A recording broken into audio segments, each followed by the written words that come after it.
नमस्कार दोस्तों भारत और रूस में जो दोस्ती बढ़ रही है, अमेरिका अब उससे परेशान होना शुरू हो गया है। लेकिन मैंने अपने पहले प्रोग्राम में कहा था कि अमेरिका भी कुछ ऐसा कर सकता है जिससे भारत भी परेशान हो जाए, तो हमें अमेरिका को लाइटली नहीं लेना चाहिए। अब समस्या क्या हुई है कि भारत का जितना एयरफोर्स का प्रोजेक्ट तेजस है, जो बहुत सारे 100 से ऊपर प्लेन बना के देने हैं अगले 2-4 साल के अंदर इंडियन एयरफोर्स को, उस तेजस का जो इंजन है GT414 कावेरी, वो अमेरिका का इंजन है। अब सवाल ये पैदा होता है कि अब अमेरिका ने अपनी मनमानी शुरू कर दी है। अब उसने GT414 कावेरी इंजन देने में देरी करनी शुरू कर दी है। अब प्रोडक्शन में कमी आ गई है और अगर और देरी होती है तो कहा जा रहा है कि भारत अमेरिका के साथ इंजन का कॉन्ट्रैक्ट ख़त्म कर सकता है। कर दीजिए, अगर कर देता है तो नुकसान किसका है? फिर इंजन कहाँ से लाओगे? किसी और के पास तो इंजन है नहीं। अब अगर वाशिंगटन भारत के तेजस विमान की सप्लाई में, इंजन सप्लाई में पीछे रहता है, देरी करता है, तो सवाल भी उठेंगे और हम कॉन्ट्रैक्ट कैंसिल कर सकते हैं। ज़रूर कीजिएगा। अब हमारे अंदर तो इतनी ताकत है नहीं कि हम इंजन बना सकें, हमारे बस की बात नहीं। हम तो एक ग्राइंडर मिक्सर भी नहीं बना सकते, विमान का इंजन क्या बनाएंगे।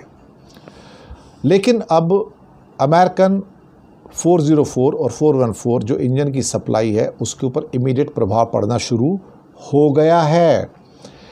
तेजस MK1 और तेजस MK1A के 6 स्क्वाड्रन जो हैं वो जल्दी ही सेना में शामिल किए जाने हैं। 6 स्क्वाड्रन का मतलब होता है कि एक स्क्वाड्रन में करीब करीब, जो मेरी नॉलेज है, 18 एयरक्राफ्ट होते हैं। जैसे कि राफेल के 36 एयरक्राफ्ट आए थे तो वो 2 स्क्वाड्रन मंगाए गए थे। हमारी जो ज़रूरत है भारत की वो 45 स्क्वाड्रन की है, 45 की, लेकिन हमारे पास सिर्फ 30-32 स्क्वाड्रन ही है टोटल मिला के इस समय। तो हम ऑलरेडी बहुत शॉर्टेज में चल रहे हैं।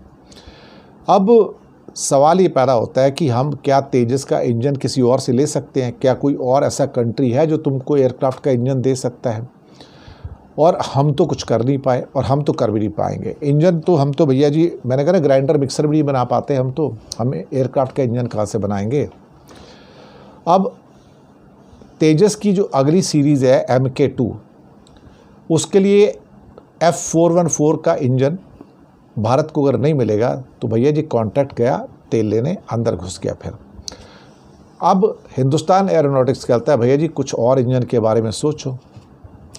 जब तेजस योजना शुरू हुई थी तो रशिया चाहता था कि हमारे इंजन जो है तुम ले लो, लेकिन मुसीबत ये है कि इंडिया ने तब अमेरिका के साथ अपना समझौता किया।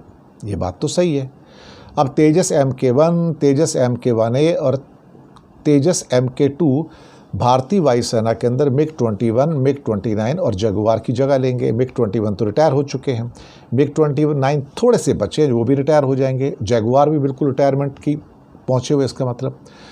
अब तेजस मार्क 2 जो है, MK2 जो है, शक्तिशाली जेट है, उसके लिए F414 इंजन है, बड़ा इंजन है। अब इसके 6 स्क्वाड्रन बनाने हैं। अब इसका प्रोटोटाइप तो अभी परीक्षण ही नहीं हुआ। 2026 में 2 साल बाद तो परीक्षण स्टार्ट होंगे भैया जी।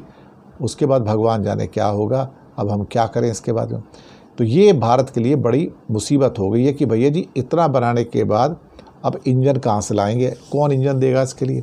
अब अमेरिकन टेक्निक से सारा एयरक्राफ्ट बना हुआ है, अब उसमें रशियन इंजन कहाँ से फिट होगा। बड़ा मुश्किल है भैया। तो इंडिया के लिए लगता है कि तेजस की ये जो योजना है अब और 5-7 साल आगे चलेगी। वैसे भी जंग हो गई है और आगे बढ़ गई है, अब कुछ नहीं किया जा सकता इसके अंदर।